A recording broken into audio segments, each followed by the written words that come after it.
Hail and well met, everybody. Welcome to Geek, Thyself, a show by nerds, for nerds, who love geeking out over random facts and esoteric trivia. My name is Heather. I'm Russell. And we'll be your hosts for this journey through the wondrous land of information.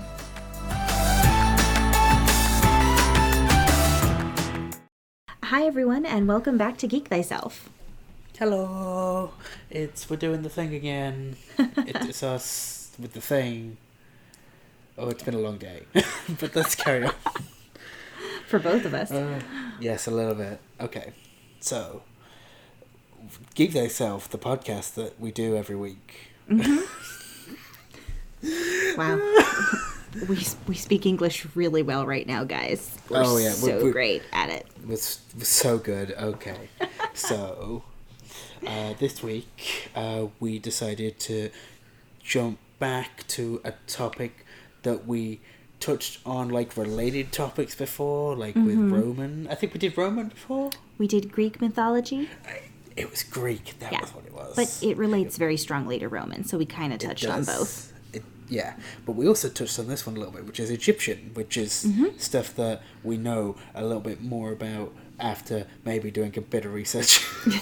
Because it's been a while since I've looked at this, but hey, it's fun to go back over it. Okay. Agreed. So, although, I think it's been a while since either of us actually studied Egyptian mythology, but we both enjoy it. Mm-hmm.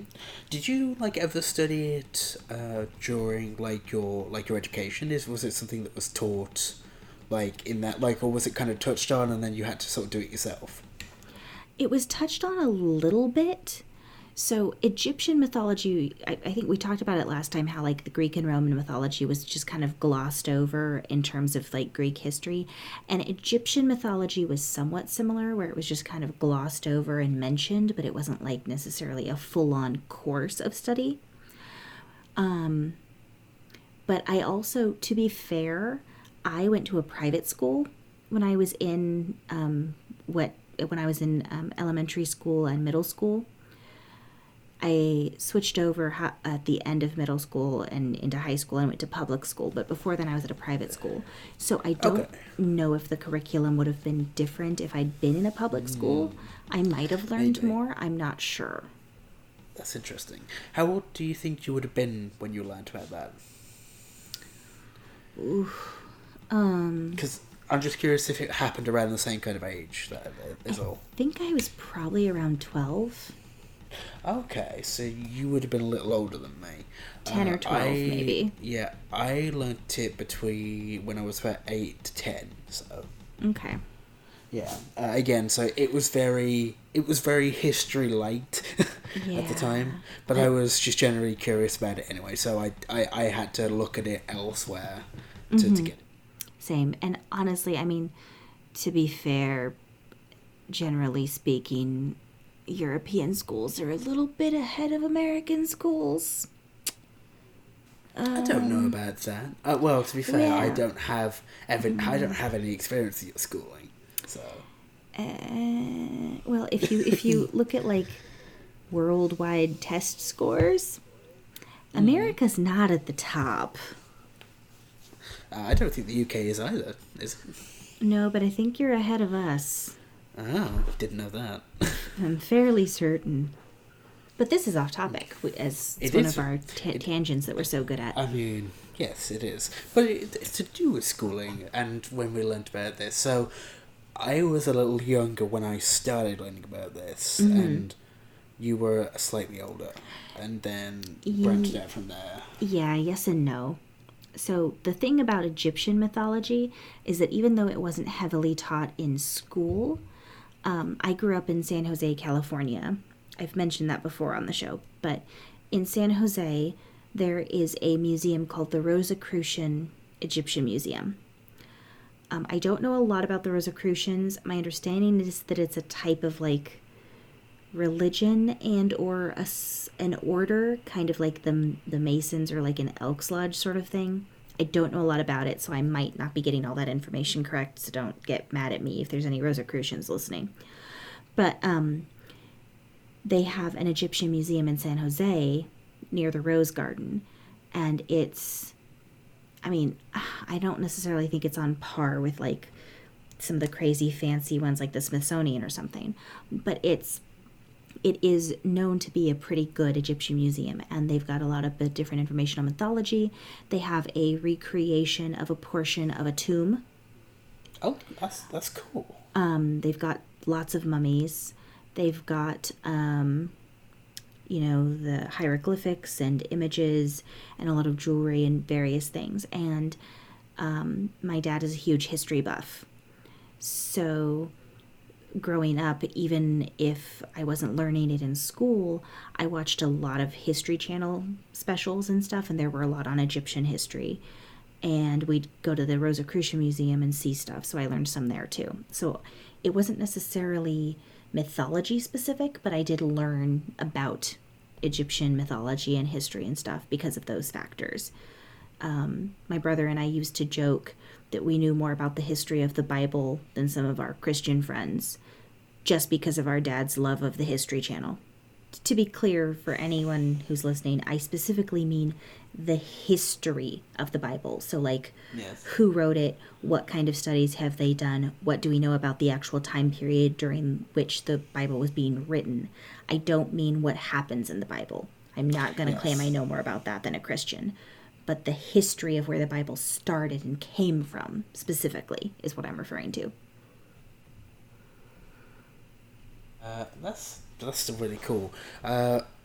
In regards to museums in the UK for that kind of thing, the main one is just the National History Museum, which covers a bit of everything. There are smaller exhibitions for other things around the UK, but you'd be hard pressed to find actual items to be looking at, if that makes sense.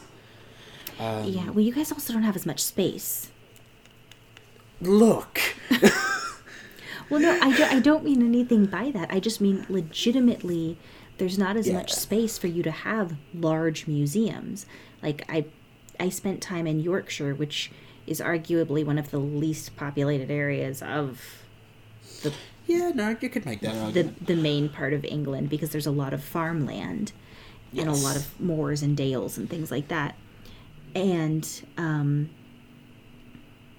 even there wasn't really anywhere that I could picture a museum going, not in any of the towns. Yeah, that's fair. In the sort of metropolitan areas there are museums, but the most impressive ones are in London. I have been once. It has been a very long time. Same. I remember enjoying it immensely. When I went, I remember them having a display of a sarcophagi with a mummy inside it, but the top was sort of held up, so you could see all of it, and it was kind of depressed into the floor, so you could get a massive view of it, and it was amazing. There was also similar things in Egypt, which is where I learned more about everything from a first-hand experience, because when I was very young, we went to Egypt, which that's cool. Was I had already shown more than enough interest at this point, and we went, one, because it's a lovely place to go at the right time of the year, and two, because I would adore it, and I did. I got to see Tutankhamun's mask and go through pyramids and go into actual tombs, cool. Which is ridiculous. Yeah, before the mask actually got ruined, which still hurts me deeply. But yeah, so I ended up learning more about the culture and I guess the things that you can't read, if that makes sense. As in, how difficult it can be to be there. I don't think I had the opportunity to appreciate fully for what it was. I was still quite young at this point. But I definitely enjoyed getting that first-hand experience from the people who cared enough to sort of safeguard these places. That learning about that kind of thing. I can see that. And of course, they have amazing museums with quite a few more items, as you'd maybe guess, because it's their country. I would assume. Well, not if. When you come back to California and visit us in Northern California, I Yes. will have to take you to the Rosicrucian Museum because I think you'd like it a lot, and there's a lot of stuff there that's really cool. I think I'd like that too. It'd be fun to go exploring a museum with you, to be fair. I think if anyone from Nerdsmith wanted to explore a museum, it would be you. Oh, absolutely. And I'm one of those people that annoys everyone else who's with me because I actually want to read everything. Yeah, no, I do too. I don't skip ahead. Luckily, I read fast, so that helps. I don't, is the issue. But no, I don't tend to skip things, because then what's the point in even going? Yeah, no, Again, I agree. that's a different tangent. So, Egyptian mythology, which is where we're focusing this sort of thing. Okay, a good question sort of leading to this would be, what kind of piqued your interest, like, to get looking into it more? To be honest, I've always liked mythology, just in general. I think for me, though, one of the things that really piqued my interest about Egyptian mythology was the actual depictions of the gods. Because a lot of the other mythologies that have big pantheons, like Greek and Roman and Norse, those three, for example, are, perfect examples of what I'm talking about. And honestly, even Japanese mythology. In all of those cases, the gods and goddesses, more or less, are just humans. They might be slightly exaggerated versions of humans, but they're just humans, or at least in appearance. Whereas in Egyptian mythology, you had a combination of a human and an animal, and it was much more common with their mythology. Yeah, I get you. Yes, and being such an avid animal lover, for me, the idea of having, a cat goddess, for example, no big surprise to anyone. Things like that. I was like, oh, that's really cool. Yeah, no, I can definitely get behind that. Okay. So that's kind of the big draw for you. I can totally get that, because the way the ancient sort of Egyptian hieroglyphs and all that sort of stuff were drawn is so distinct from anything else that you see. Like, there's a certain style that everyone kind of understands, and yeah, no, I can totally get that. Yeah. How about you? Yeah, for me, it was really the kind of depiction of their afterlife and the process to get there, and the whole mummification, like everything that went into that to protect the body, and how the organs went into the jars. I can't remember what they're called now. Canopic. Oh, canopic jars, thank you.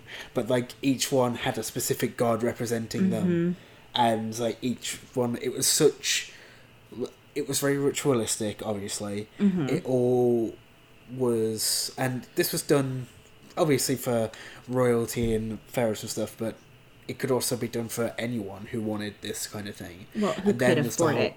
Yes, who could afford it. And then, obviously, transitioning from that into, like, the weighing of the heart against the feather. Just the whole process really, like, stood out as something that you didn't see in any of the other mythos is, if that a word? Mythos is? I think it's just mythos. It might be just mythos. But it was still something that you didn't really see. No, like, I there agree. was obviously a path into wherever you ended up. Yeah. But this one felt so different to all of the rest of them. Like with Anubis being in charge of weighing the heart and all that kind of thing. Basically, if you don't know what the weighing of the heart is, essentially, as you arrive in the afterlife, and this was everyone, but kings and pharaohs and queens commoners, and commoners everyone. And nobles, Yes. everybody. Although it was part of their belief that if you had followers, if you could afford a pyramid to be buried as your tomb, and if you were mummified, you had a better... Not better is the wrong word. Like, it looked better on you, I suppose, is how you'd describe it. Kind of like it just gave you a slight advantage. Yeah, like, you wouldn't have that if you hadn't lived a good life and be blessed by the gods in your mortal life. I guess is maybe how that is seen. Yeah. But essentially, you arrive. Your heart is then weighed against a single feather on scales. If the feather weighed more than your heart, you were given passage into Valhalla. I can't actually remember if it was Valhalla. I mean, it's kind of their version of it, but I don't think it's called Valhalla. No, I don't think it is. But but if your heart tipped the other way, then you would be, unfortunately, your soul would be forfeit. Obviously, your heart represents all the good and negative deeds that you've done throughout your life, and they weigh up against how heavy your heart or light your heart would be. And just that whole concept, it was weird but also tangible. Like, you could understand it a little better. It was much more than just, are you a good person? Are you not? Yeah, well, it was a visual. Like, yes. It was something you could picture. Like, where do I land on the scales? How much am I of one or the other, good or bad? Another thing that I always really liked about Egyptian mythology is Ma'at. This idea Ma'at. Yeah. That there's like a balance to the universe, basically, and it's a mix of the chaos and the order, specifically order of the world, and that it's sort of the fundamental order of the universe, but there's a balance to it, and the gods were basically in charge of helping to maintain that Ma'at, maintain the order of the universe, which I thought was cool. As opposed to, like, in Greek and Roman mythology, it's more like each god was in charge of a particular thing, and that's all they did. And in this case, obviously, in Egyptian mythology, the gods and goddesses also have, specific areas that they were primarily in charge of, but as a whole, they worked together to maintain Ma'at. Yes, like everything came together to work as better than the sum of their parts. Yeah, I can definitely see why that would appeal to you. Yeah, but it appeals to anyone. Like that we're all taught that teamwork is how we should live, and we should be able to work together, even if sometimes people can't. Well, I'm a team player. Yeah, I like to think I am as well, but maybe when my heart gets weighed, we'll find out. I wonder if that's an interesting sort of thing, because I'm sure there are people who still follow that as a faith, if that makes, I'm sure there's at least some who follow it, at least partly. I do know that, other religions like Christianity and Islam definitely swept through Egypt and pretty much all of the Middle East, and so my understanding, at least, I having not done in-depth studies of those areas personally, is that for the most part, Islam and Christianity, and, depending on what section you're talking about, also Judaism, are the sort of the big religions there now, but that there are still smaller groups that might incorporate the old traditions or still worship them to a certain degree. That makes sense. I also just looked it up. Their paradise was called the Field of Reeds. That's right. Yes, because it was bugging me why I couldn't remember. Something that wasn't really talked about too much, especially when I was younger, because it's a bit horrifying that if your heart was too heavy, it was devoured by a mutt. I think I'm saying that right. AMUT. Again, like you said, a god with the face of a crocodile. Because that was something that came up quite a bit. Like Anubis had the head of a jackal. Ra, the sun god. I think it's an eagle. I think it's difficult to tell, but it was a bird of prey. Yes, it was a bird of prey. And then had a celestial sort of icon above their head in all of their sort of descriptions. Yeah, well, because Amun was the sun god, And then eventually over time, because one thing that gets missed a lot in Egyptian history that I think is very interesting is that there were technically two separate kingdoms. There was the Northern Kingdom and the Southern Kingdom. And then at a certain point, or well, they called it the upper and lower kingdoms. But at a certain point in their history, the two of them merged. And when they merged, some of the slight differences they had between the gods and goddesses in the two different sections got tweaked. One of them was that, I don't remember which one it is right now, but one of the sections had Amun as their sun god. The other one had Ra.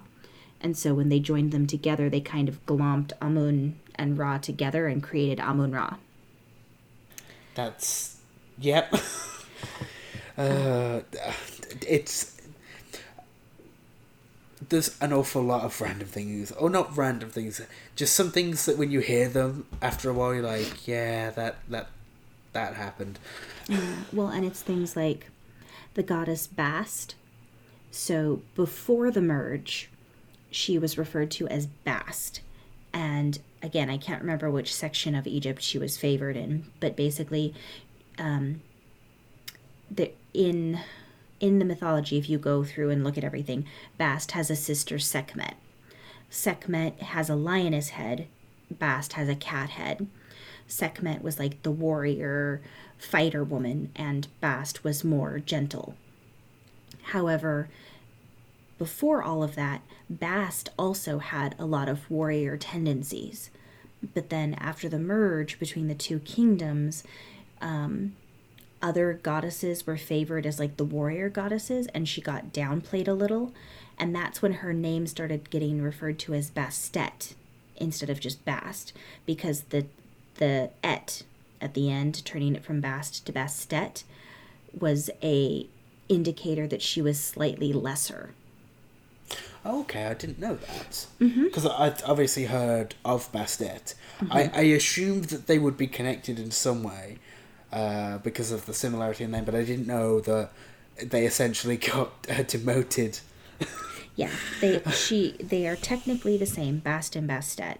The difference is just that Bastet is how she was referred to after she lost some of her power, quote unquote.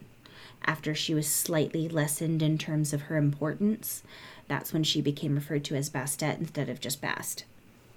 Interesting. Okay. One final thing I think before we sort of go into our break is that when the concept of a fate worse than death or a negative afterlife didn't exist for Egypt. If your heart was devoured, you just ceased to be. That was it. Yep. Yeah, it's a bit extreme. I mean, while it is extreme, is it any less extreme than being damned to torture and, you know, that environment of misery? I don't necessarily think it's the worst fate. No, it's not the worst necessarily. I think it would depend on who you asked, though. Because for some people, the idea that your soul continues to exist and you're just tortured for your misdeeds versus the idea that your soul is completely just gone. Like, depending on who you are, I could see one of those being more disconcerting than the other. I guess. I can understand why the thought of none of you existing would be scary or definitely disconcerting, if not somewhat frightening. Because again, fear of the unknown, all that kind of thing. So yeah, I still think that out of the two options, I think I would prefer that if I wasn't a good enough person. But the whole point is that you try and be a good enough person to avoid that bit. Exactly. Okay, so that's kind of wrapping up on the judgment after having all of your organs removed, then being taken there, and whether you leave or you don't. It's also recorded by the god of knowledge, who again had animalistic features with another bird head. Yes, it was Thoth. Yeah, I'm not sure how to say it, but thank you. Yeah, I'm pretty sure it's Thoth. It's Thoth. It's not the easiest one to say. And he had the head of an ibis, I believe. I don't know what that is, but I know it is a bird because of how it looks. It's the ibis. It looks a little bit like a stork, almost like it's a very tall, long-legged bird, and it lived in the Nile and had a really long beak. Yes, and fun fact about them, just before we go, is that they are as old as all of the older gods, and if there's been connections of them between them and Hermes. As in, they were used as an intermediary between the gods when they had disputes or issues because of how wise and how widely regarded their knowledge was in general. Which, it's nice that there's an attainable goal for somebody who likes just collecting knowledge. Okay. Yes. Right, so I think with that we should probably jump into the mid-roll. Yep, 20 minutes later. Yeah. Alright, so we will be back briefly after this. We'll catch you then. Right.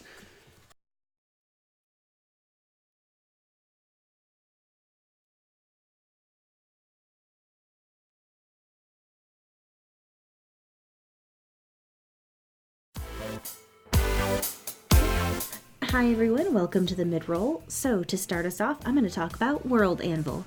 So for anyone who hasn't heard me talk about World Anvil repeatedly every single week, it's an amazing campaign management software online, as well as a way to just sort of organize your storylines and create a world, whether it be for a book or your D&D game, anything like that. It's a fantastic resource, and it's the most robust campaign management software that's out there. I haven't personally tested them all, but Logan from the network pretty much has tested every single one. And in terms of having one that's online and available and has a lot of features that are fantastic, such as linking characters and describing their relationships and saying how much they care about each other, things like that, as well as just being able to enter articles on your religions and the people of your world and the actual layout of your world in the different countries. It's just amazing. It's worldanvil.com, and I definitely recommend you check it out. Yeah, okay. Also supporting the network, and has been for so long, and we're very appreciative of, is Die Hard Dice. Die Hard Dice produce wonderful, beautiful metal and polymer dice. They produce their own Spellbinder series, which we talk about a lot because of how gorgeous they are. All of their metal dice are their own molds, so whatever you see from them is stuff they've put together themselves. They are wonderful people, for one thing. Their dice are gorgeous. They're coming out with more things as soon as they're ready to release them. For Pride Month, they released a frosted and unfrosted versions of some of their metal dice. You can check those out. They look gorgeous. They also recently released their Scroll of Rolling, which we talked about as well. Can hold 2 full dice sets. Becomes a rolling mat, so you can take that away with you, and you can have D&D wherever you need it to be, and that's amazing. Which is everywhere. Yeah, everywhere. You need it everywhere. Okay, if you would like to have a look around, that's dieharddice.com. If you do find anything that you'd like to purchase, great. You can use the code Geek Thyself to get 15% off your first order. That's 15. And if you want to roll with the best, go to dieharddice.com. As we are very, very near the end of June, we're going to mention this once more. That's right. Yes, we are still having pre-sales for our first ever official Nerdsmith pin, which we released for Pride Month, which is a beautiful little dragon's egg with all the colours of the Pride rainbow. We're so close to the end of the pre-order period, and why that's important, if you don't know, is because all of the pre-order revenue that we would make from them, or that Nerdsmith would make from them, is going to be donated to the Trevor Project. And the Trevor Project are amazing because they do so much for LGBTQA youth. They set up counselling. They have a 24-hour suicide line. a suicide prevention line. They are amazing at what they do. They help so many people, and all they want to do is help more. We're very happy to give to them. Do you have anything to say about that, Heather? Yeah, definitely go check out the Trevor Project. It's thetrevorproject.org. They do amazing work. If you happen to be an LGBTQ plus youth and are looking for people who are supportive, or maybe for people who are like you, or if you have questions or need any help, they're a great resource. They've even got their own social media platform that's just for LGBTQ plus youth. Also, if you would like to order one of the pins that Russell described, you can go to nerdsmith.org/pride. And like he said, all pre-order proceeds for the month of June will be going towards the Trevor Project to support the amazing work that they do. Okay. Right, and now with that all mentioned, we'll get back into the episode. Okay, so getting back into Egyptian mythology, just like with Roman and Greek and everything, there's so many gods and goddesses. I'm curious who your favorite is that you know of. Favorite, okay. Or even if they're not your favorite necessarily, who do you find the most interesting? That's a really interesting question. Okay. There's a few that kind of argue for that spot on like design looks. Okay. But I think my actual favourite, if you can have a favourite god, would be Anubis, just because of how interesting their role is in the mythology itself. Like the guardian of death, who isn't evil or good. They just will... the scales will make a determination based on that. They're not there to punish people who don't deserve it. It's just like the essence of true neutrality. And it's just like, so their role just really interests me as a thing. The runner-up would be the god of knowledge, which again I can't say because words. Thoth. They both interest me quite a bit, just because of their sort of basic roles and how they interact with everything else. I actually have a small statue of Thoth from when I was there, which still stands on one of my shelves. So, although his little tablet which he's writing on has broken because it fell over a few times, I still have it. So I feel like if I didn't mention them, at least that I would be doing that a disservice, because they definitely spoke to me on some level when I was younger. So because I remember picking them out specifically as the one that I wanted to get. Yeah, no. What about you? So I think I have two, and I've sure. No big surprise to anyone who's paid attention to me ever. One of them is Bast. Yes. The goddess of cats. Yes, that doesn't surprise me. I suppose, while we're just on that, I suppose we didn't mention that cats are extremely symbolic within the whole mythology. Mm-hmm. So, yes. And I'm just, given what I know of early human history, I suspect that at least a portion of it has to do with the fact that cats could kill snakes and scorpions and other things like that would get into the houses in a desert climate like Egypt. Also, any rodents or anything that would get into the food stores, cats are obviously going to go hunting after that.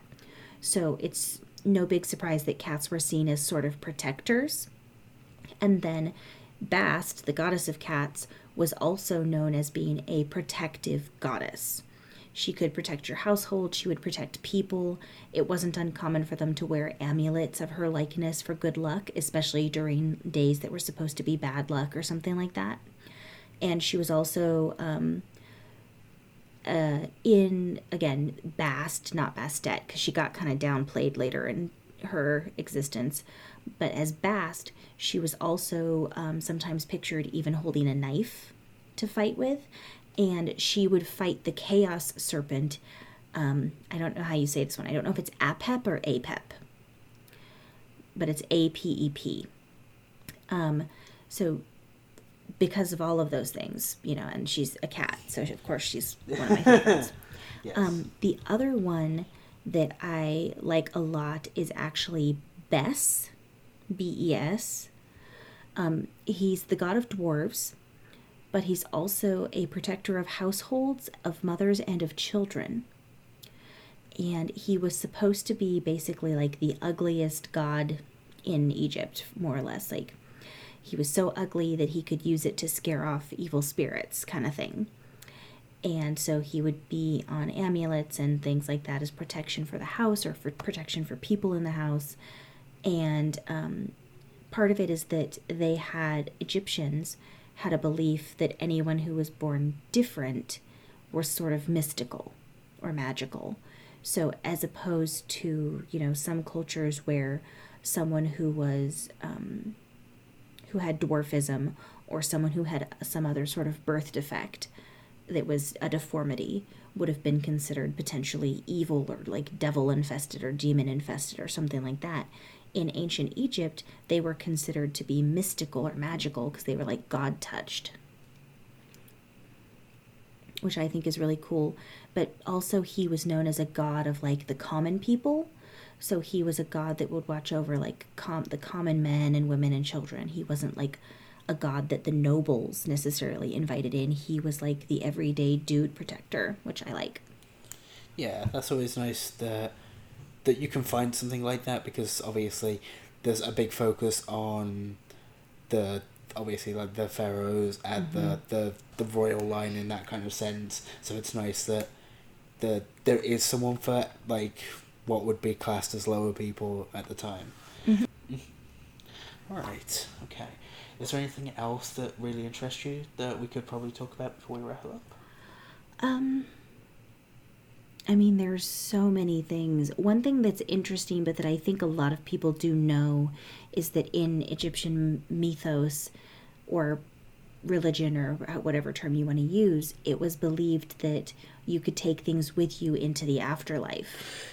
Yes, which is why the people's pyramids were buried with their money, their material possessions, even sometimes servants who gave their lives to be mummified with their pharaohs, which is... How much of that was voluntary is questionable. I don't think anyone really knows.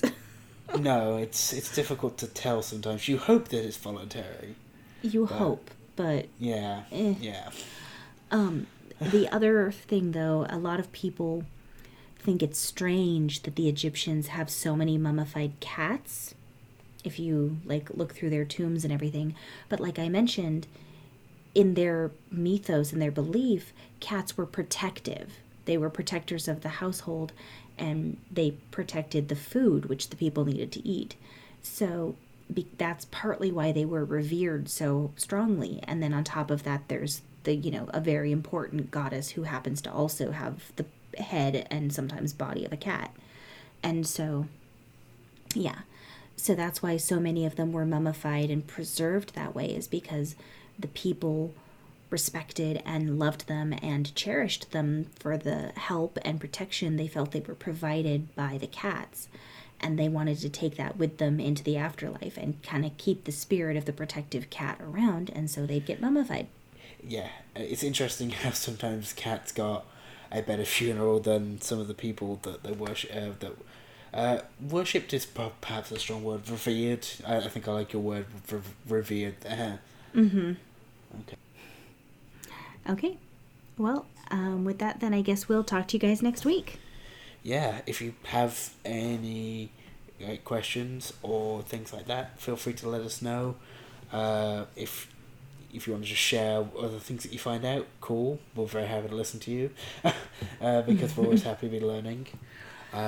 You can get in contact with us on the Nerdsmith Discord if you want to chat there. We're fairly active there. There's also our Twitter, which is Geek_Thyself. Yep. So you can tweet at us or message us and stuff, because the messages are open there, and one of the two of us will get back to you when we can. So yeah. other than that, just thank you for listening to us ramble about Egypt for 40 minutes. Yep, we'll talk to you soon. Bye, guys. Alright, bye.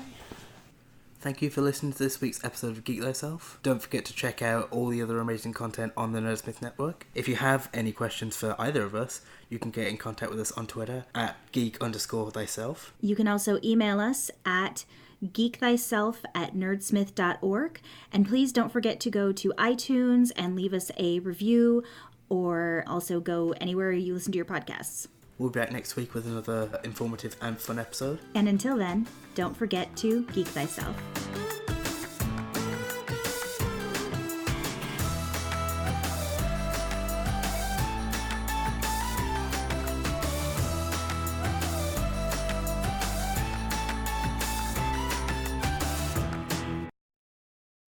When finals are ahead or class is getting you down, you can count on WAND Radio to be your study solution. Send us your questions about magical mishaps, or tune in for the latest music on the mythical airwaves. Make sure you tune in for the latest tournament results and where to find the best parties on campus. And maybe the latest test answers, too. You don't even go here. Never let your schooling interfere with your education, Rupert. WAND Radio. Magic, music, and mayhem on nerdsmith.org or wherever you download your podcasts. We are not inciting mayhem on this radio station. That's a terrible idea. How could you think